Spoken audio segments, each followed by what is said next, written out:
Now, two big questions tonight are what's going to happen to hundreds of Comair employees at the end of September, and how is the airport going to continue to grow?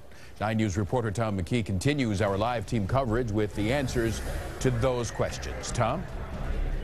Well, Clyde, about 75% of Comair's 1,100 employees are covered by union contracts. Delta is going to negotiate with them on possible severance or other arrangements.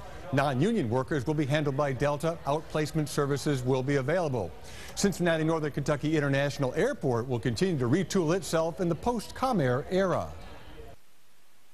Comair's employees got the bad news Friday in private at their Erlanger headquarters. A security guard stood ready to keep the media away.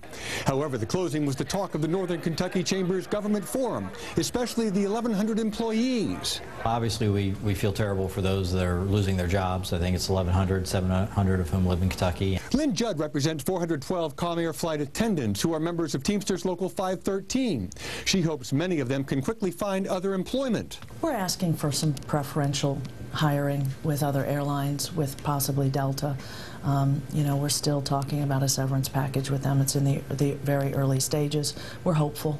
The Northern Kentucky Chamber plans to immediately swing into action with reverse job fairs, where we'll go in and we'll talk with these employees to identify what their skill sets are, to figure out what their interests are, and then match them up using this network with the best opportunities available out there. The airport continues to reinvent itself as Delta cuts back flights. Legacy and low-cost carriers are continually courted. DHL is rapidly expanding and driving other economic development. The Kentucky legislature is considering a measure to use landing fees to help Delta cut costs.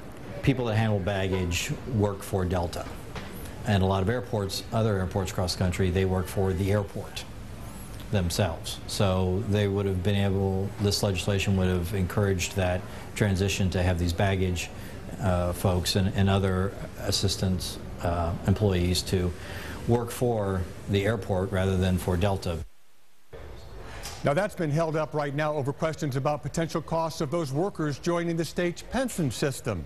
The only good news right now is that Delta has told the Northern Kentucky Chamber and others local travelers will not see any reductions or interruption in service. Clyde?